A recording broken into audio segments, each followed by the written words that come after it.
नई कहानी देखने के लिए चैनल को सब्सक्राइब करें और बेल आइकन दबाना ना भूलें। सर्दियाँ लगभग जा चुकी थी। सिद्धि सारे सर्दियों के कपड़ों को अलमारी के नीचे वाले खाने में तय करके रख रही होती है कि तभी उसकी ननद कृतिका वहाँ आकर बोलती है, भाभी आपको माँ ने बुलाया है, चलो बाहर। ठीक है, आती हूँ। सिद्धि अपनी सास ममता के पास जाकर बोलती है, माँ जी आपने बुलाया? बहू, वो होली आने वाली है, तेरी पहली होली है, इसलिए बहुत सारी तैयारियां करनी है। तू ना मेरे साथ होली पर बनने वाली मिठाइयाँ और स्नैक्स के सामान की लिस्ट बनवा लियो। फिर तू और कृतिका बाजार जाकर सामान ले आना। माँ, मैं नहीं जाऊंगी कोई सामान लेने, आप चली जाना भाभी के साथ। अरे ऐसे कैसे नहीं जाएगी, तेरी भाभी की पहली होली है, तुझे तो खुशी होनी चाहिए कि तेरे पास इस बार रंग लगाने के लिए कोई है। और अपनी भाभी के साथ मार्केट जा, उसको भी बता कि होली में यहाँ क्या क्या होता है।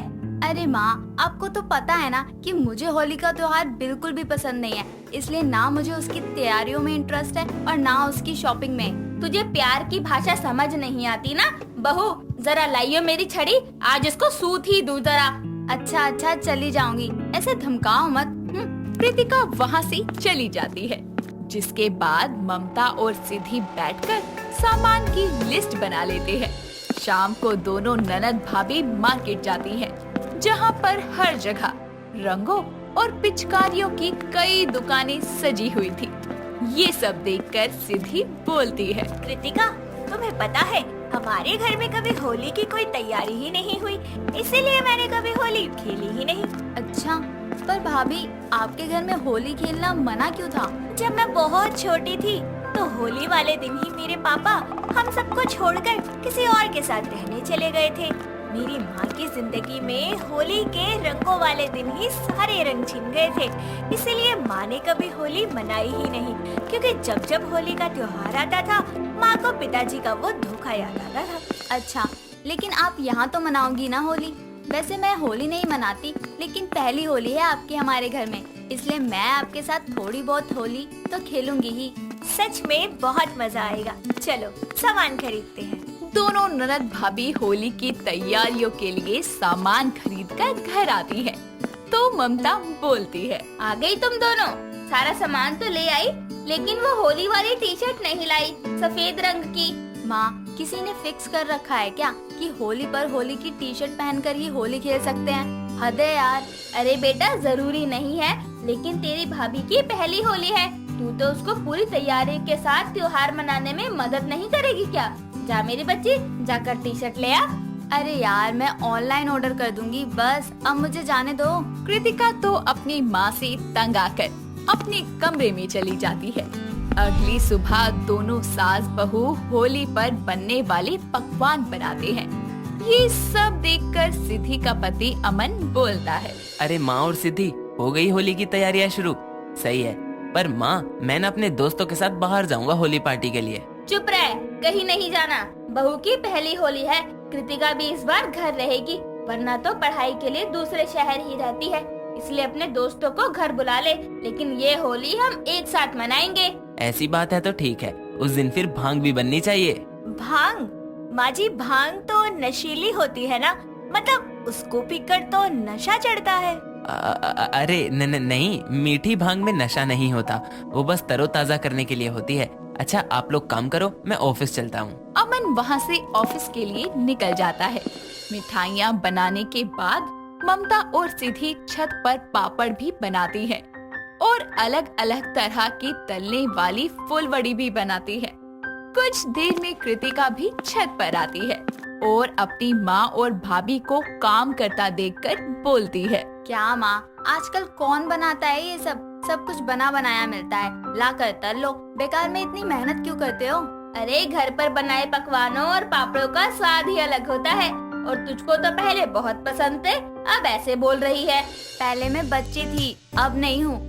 अच्छा, वो मैं ये बोलने आई थी कि मैंने भाभी की होली वाली टी शर्ट मंगवाई थी, तो कुरियर वाला गली के बाहर ही रुका है, आगे कुछ काम की वजह से आ नहीं पा रहा, तो वहीं जाना है पार्सल लेने। हाँ तो जा। अकेली नहीं जा रही मैं, भाभी चलो मेरे साथ। ठीक है दीदी, 1 मिनट दो, मैं ये 2 पापड़ बना दूं। सिद्धि जल्दी से पापड़ बनाकर कृतिका के साथ निकल जाती है।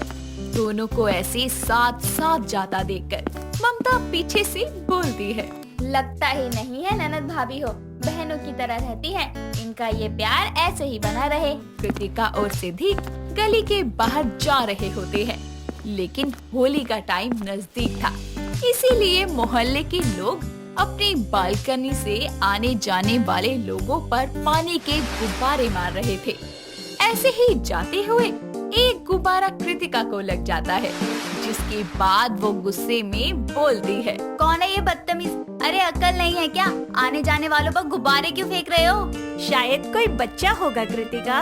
कृतिका को ऐसे गुस्सा करता देखकर मोहल्ले की एक विमला नाम की औरत अपनी बालकनी पर खड़े होकर बोलती है, अरे कृतिका बेटी, होली का समय है, क्यों गुस्सा हो रही है? अरे बुरा ना मानो, होली है कहकर भूल जाओ।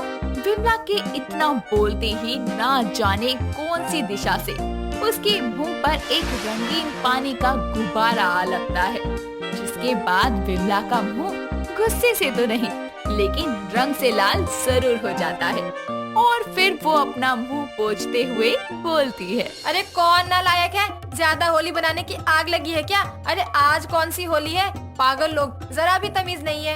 अरे विमला आंटी, बुरा ना मानो, होली है बोलकर भूल जाओ ना। और मोहल्ले के शैतान लोगों, तुम्हें तो मैं होली वाले दिन देख लूंगी।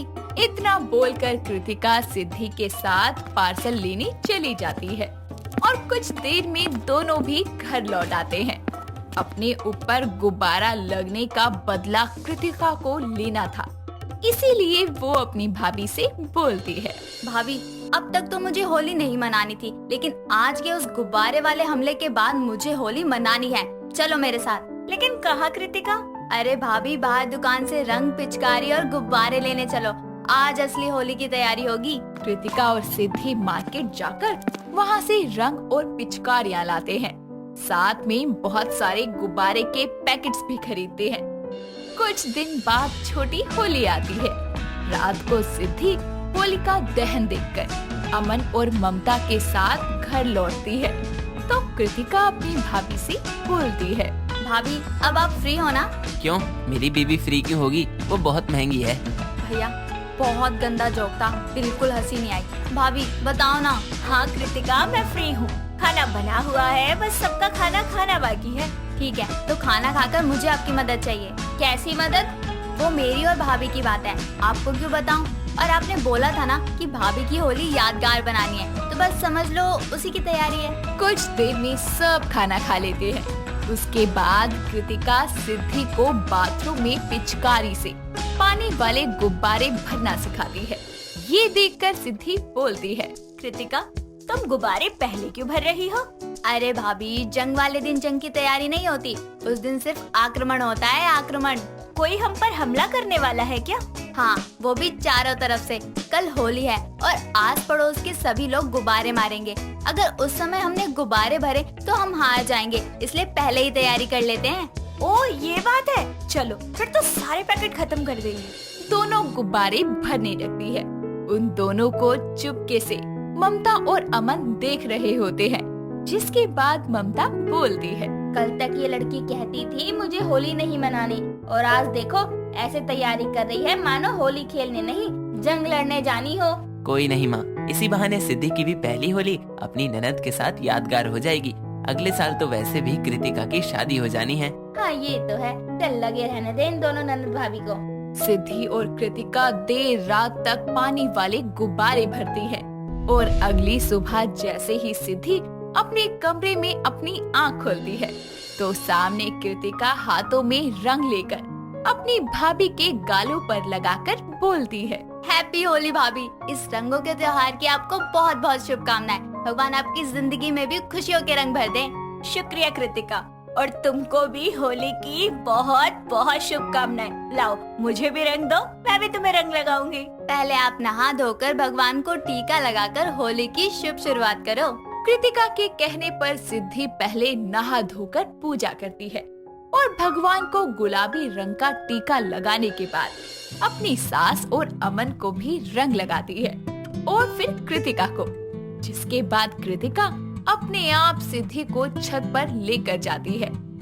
जहां अमन के दोस्त और रिश्तेदार के साथ सब मिलकर होली खेलते हैं और अपने गुब्बारों को हाथों में लिए कृतिका और सिद्धि एक दूसरे को देखते हुए बोलते हैं, बुरा न मानो होली है। इसी के साथ पड़ोसियों को गुब्बारे मारने से पहले वो एक दूसरे को ही भिगो देती है और फिर मिलकर अपने दोस्तों और रिश्तेदारों के साथ होली खेलती हैं। सिमरन एक शॉप पर किसी अनामिका नाम की लड़की से लड़ते हुए बोलती है, देखो बहुत हो गया, पैसे कोई पेड़ पर नहीं उगते जो तुम्हें तोड़ कर दे दूं। छोटी हो इसीलिए कुछ बोल नहीं रही हूँ। भैया आप एक काम कीजिए, ये लहंगा पैक कर दीजिए, बाकी सब कुछ रहने दीजिए। भाभी आपने बोला था ना आज आप कोई नाटक नहीं करोगी, याद करो आपने क्या बोला था। रहने दो भाभी, आप तो हमेशा ही ऐसे ही करती हो। लास्ट बर्थडे शॉपिंग में भी आपने ऐसे ही ड्रामा किया था, याद कीजिए। अनामिका अपनी भाभी को अपनी बर्थडे शॉपिंग याद दिलाती है, जिसमें सिमरन को याद आता है कि आखिर किस तरह से वो अनामिका को फोर्स कर रही होती है और उससे बोलती है, अनामिका चलो जल्दी से उठ जाओ, आज तुम्हारा बर्थडे है। तुम्हें क्या चाहिए? मैंने तुम्हें कहा था ना कि मैं तुम्हें शॉपिंग पर लेके जाऊंगी। चलो जल्दी से उठ जाओ। नहीं भाभी रहने दो, आप कुछ नहीं देने वाली, सब पता है मुझे। कहीं नहीं जाने वाली, आप कुछ नहीं करती। ओ तो अपनी भाभी के बारे में ऐसा सोचती हो तुम? तुम्हें क्या लगता है कि तुम्हारी भाभी कंजूस है? बात कंजूसी की नहीं है भाभी, मुझे पता है। आप फिर से भैया के पैसों पर धौंस दिखाओगे और मुझे कुछ नहीं दिलाओगे। सिमरन अनामिका को शॉपिंग के लिए मना ही रही होती है कि तभी वहाँ पर सिमरन की सास नीता आ जाती है और उन दोनों से बोलती है, अरे अब क्यों लड़ रही हो तुम दोनों? मुझे तो तुम दोनों नंद भाभी का कुछ समझ ही नहीं आता। कभी तो एक दूसरे पर जान छिड़कती हो और कभी तलवार लेके रानी लक्ष्मीबाई बन जाती हो। माँ जी देखिए ना, आज इसका जन्मदिन है और मैं कब से इससे बोल रही हूँ कि मेरे साथ शॉपिंग पर चले, पर ये है कि मान ही नहीं रही। अरे तू चली क्यों नहीं जाती जब तेरी भाभी इतना बोल रही है तो? अपनी माँ के कहने पर अनामिका अपनी भाभी के साथ शॉपिंग करने के लिए चली जाती है, जहाँ वो दोनों खूब मस्ती करती हैं और बढ़िया से शोरूम में जाकर कुछ ड्रेसेस को भी ट्राई करती है। सिमरन को एक बहुत ही महंगी साड़ी पसंद आ जाती है और वो जल्दी से उस साड़ी को लेकर अनामिका से बोलती है, अनामिका तुम कुछ नहीं लोगी क्या? हम यहाँ तुम्हारे लिए आए हैं ताकि तुम कोई अच्छी सी ड्रेस ले लो आज शाम की पार्टी के लिए। फिर पार्टी में सब बोलेंगे ना कि भाभी का दिया तोहफा पहना है। इतना बोलकर वो अनामिका को एक मॉल में ले जाती है और कुछ ड्रेसेस उसके हाथों में देते हुए बोलती है, ये ड्रेस अच्छी है, इसे पहले ट्राई कर लो, फिर उसके बाद लेना, तुम पर बहुत अच्छी लगेगी। पर भाभी इनमें से मुझे कोई भी ड्रेस अच्छी नहीं लग रही, मुझे नहीं लेना। और वैसे भी आपने बोला था कि आप मेरी पसंद की चीजें दिलवाओगी। हाँ तो मैं कौन सा तुम्हें मना कर रही हूँ, इनमें से कोई ले लो एक जो तुम्हें पसंद है। भाभी मुझे इनमें से कोई ड्रेस पसंद नहीं है, मुझे नहीं ट्राई करना। ये सब बोलकर अनामिका आगे बढ़ जाती है और एक बहुत ही प्यारी सी ड्रेस पसंद करती है, जिस पर सिमरन से वो कहती है, भाभी अच्छी लग रही है ना ये ड्रेस, आप यही रुको मैं अभी ट्राई करके आती हूँ। ओके। अनामिका जल्दी से ट्रायल रूम में जाकर ड्रेस को ट्राई करके बाहर आती है और फिर अपनी भाभी से पूछती है, भाभी कैसी लग रही हूँ मैं? बहुत अच्छी लग रही है। ठीक है एक काम करो यही ले लो। अनामिका एक बार फिर से अपने वही कपड़े पहनकर बाहर आती है तो दुकान वाला उस ड्रेस का प्राइस बताता है। उस ड्रेस का प्राइस जानकर उनकी आंखें बाहर आ जाती है और वो दुकान वाले से बोलती है, ऐसा क्या है भैया इस ड्रेस में जो ये इतनी महंगी है? मैडम एक बार इस कपड़े को देखो और इस पर किया गया काम भी देखो, चीज बढ़िया है इसलिए इसका प्राइस थोड़ा हाई है। अब चीज बढ़िया लोगी तो मैडम प्राइस तो थोड़ा हाई होगा ही। भैया आप रहने दो इस ड्रेस को। हाँ आप एक काम करो इसे पैक कर दो। भाभी आप तो रहने दो, मुझे कोई दूसरी ड्रेस नहीं लेनी। अगर आप मुझे यही ड्रेस दिला सकती हो तो ठीक है, वरना रहने दो। पैसे पेड़ पर नहीं उगते, जो जब दिल किया हाथ बढ़ाकर तोड़ लिया और फिर से उग जाएंगे। अरे तुम्हारे भैया दिन रात मेहनत करते हैं तब जाके पैसे आते हैं, समझी तुम? और तुम उसे अपनी फालतू की शॉपिंग और दोस्तों के साथ घूमने फिरने में उड़ाती हो। वो तो देख ही रहा है भाभी कि भैया की मेहनत के पैसे कौन उड़ा रहा है और कौन नहीं। और अब मुझे नहीं लेनी कोई भी ड्रेस और ना ही अब कोई भी शॉपिंग करनी है। इतना बोलकर अनामिका गुस्से में अपनी भाभी को वहाँ पर छोड़कर खुद अकेले घर वापस आ जाती है और बिना किसी को भी कुछ बोले अपने कमरे में जाकर रोने लगती है। थोड़ी देर के बाद उसका भाई हिमांशु उसके पास आता है और फिर बोलता है, अरे आज मेरी लाडली बहन का बर्थडे है और वो यहाँ बैठी है, ये ले, ये है तेरा बर्थडे गिफ्ट। आईफोन? रहने दो भैया, मुझे नहीं चाहिए, बहुत महंगा है ये। क्यों, क्या हुआ?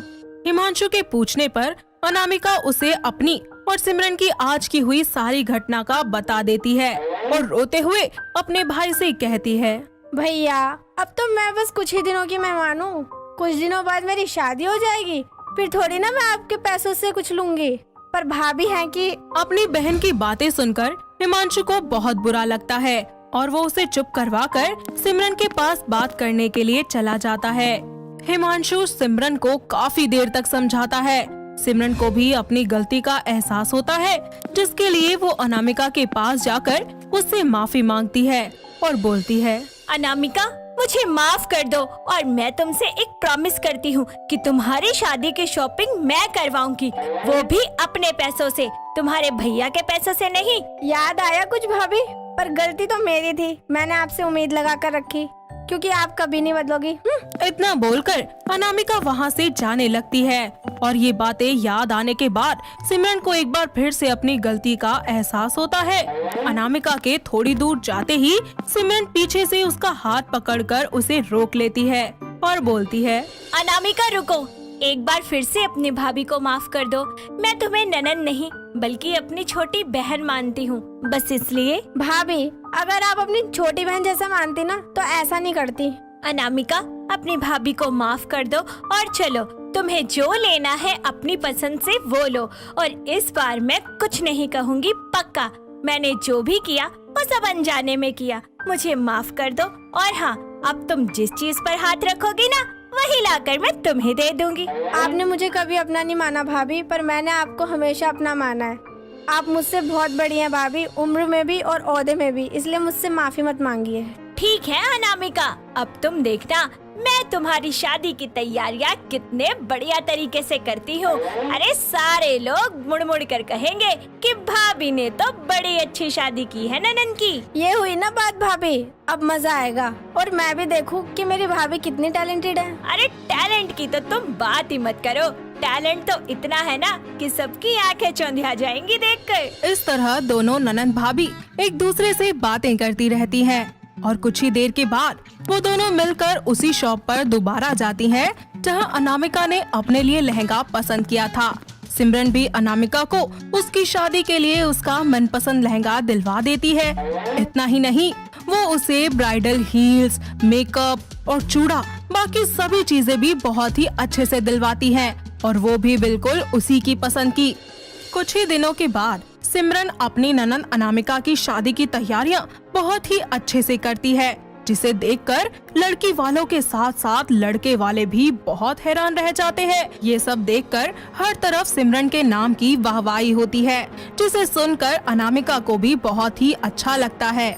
और कुछ ही समय के बाद अनामिका शादी करके अपने घर से विदा ले लेती है, लेकिन उसकी शादी हो जाने के बाद भी अनामिका और सिमरन एक साथ ही शॉपिंग करने जाया करती और इसी तरह वो दोनों बिना किसी शिकायत के एक दूसरे के साथ शॉपिंग किया करती और अपने अपने पतियों के साथ अपने अपनी जिंदगी में बेहद खुश रहती।